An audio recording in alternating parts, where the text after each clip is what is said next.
Hey guys, let's do something very interesting. Integrate secant squared x dx. We know that when we differentiate tan x, we get secant squared x. So this simply is just as when we integrate secant squared x, we get tan x. So this is the answer to the question. Yes, this is the answer to the question. So we can actually stop the video here. But no, there is a process we can actually solve through to get our tan x. So that is what I'll be showing you in this video.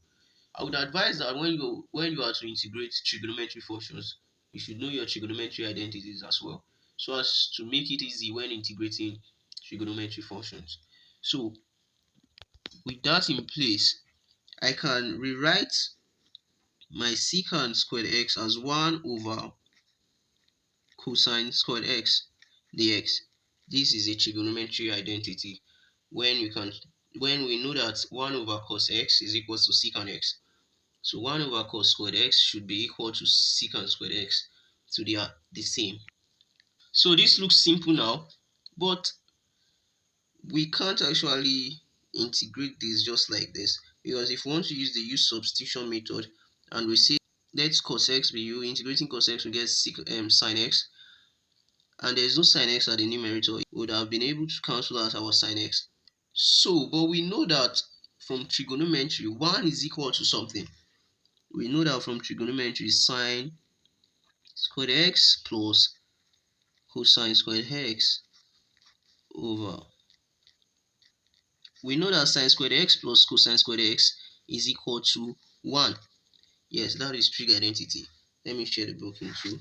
So with this now, I can split this into the sum of sine squared x over cosine squared x plus cosine squared x over cosine squared x as well. So this is our dx.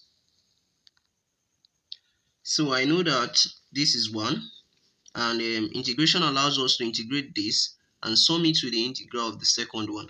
So this is the integral of sine squared x over cosine squared x dx plus the integral of 1 dx. I know that from trigonometry sine x over cos x is equals to tan x, which means that sine squared x over cosine squared x is equals to tan squared x. I know, but I don't want to change it to that, because integrating that with the popular method they normally use in integrating tan squared x, we would have to get to a point where we need to integrate secant squared x, and we'll just assume that the integral of secant squared x is tan x, which is not wrong, but they didn't show the process of integrating secant squared x, and that is what we are doing here, so we can't use that process. So we need to use another method. This method will be based on using the integration by part method. So with that, let's integrate this. We already know that the integral of 1 is x. So we should integrate this. We should focus on this. I can rewrite this as the integral of sine x over cosine squared x times sine x dx. We agree on that, right? Because this times this is just this. So remember there is a plus 1 dx here, but we shouldn't write it down for now, because we are focusing on this for now. So we are using the integration by part method, where we the integral of u dv is equals to uv minus the integral of v du. So how can you remember this formula? You just exchanging this with themselves here and just saying uv and putting the minus sign. That's just how to remember the formula. So with this, I would want my u to be equal to sine x, because I can easily differentiate that. So our du from there is equals to cosine x dx. So if my u is equal to sine x, then my dv then would be equal to what? This is u, which is sine x. dv then will be equal to sine x over cos dx. So our d is equal to sine x over sine squared x dx. So we have to integrate this to have our v back. V then will to the integral of this. What is the integral of this? the integral of this, we can solve for the integral of this by using the u substitution method. So I would love to do that in another page. So what's the integral of sine x over cosine squared x dx? So I said earlier, by the u substitution method, I will make u equals to cos x. So if u is cos x, our du then becomes negative sine x dx by differentiation. So I can put that back. Look here, sine x dx, that is what is here. So this can be written as negative du is equals to sine x dx. So I can replace my sine x dx here as negative du. So if I should do that, I would say the integral of negative du over cos squared x then is equal to u square, because our cos x is equals to u. So we are to integrate, bringing out the minus sign, 1 over u squared du.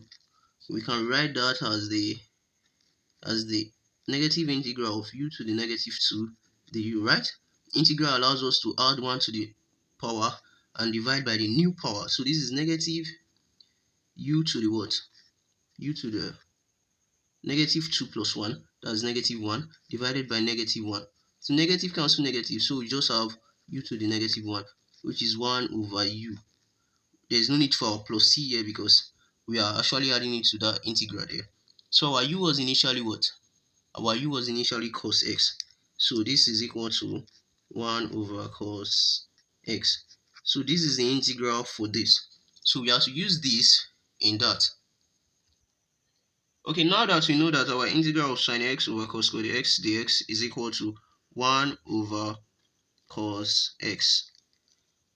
So our v is equals to 1 over cos x. Our u is sine x. So using this formula, I would say our u, which is sine x, multiplied by our v. Our v is 1 over cos x.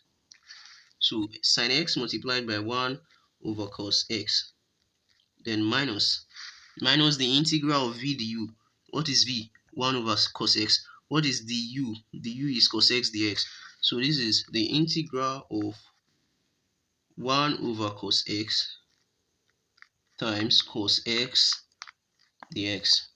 So this is beautiful because this cancel out this smoothly, and this is equal to sine x over cos x. Then our minus integral of 1 dx. Do not forget, we are only integrating this. We haven't added this to it. So by adding this to it, I would say this is plus the integral of 1 dx. So we can see that minus the integral of 1 dx plus the integral of 1 dx can easily cancel themselves out. And we'll be left with sine x over sine x. Sine x over sine x is equal to tan x. Let me just write this down. This is minus x. The integral of 1 is minus x. The integral of 1 is x as well. This is minus x plus x. So this cancel out. I will be left with tan x plus our constant c. So this is the answer to the question. So this is the reason why we know that secant squared x is equals to tan x. So when you integrate tan x, you get back your, when you differentiate tan x, you get back your secant squared x. Thank you for watching the video.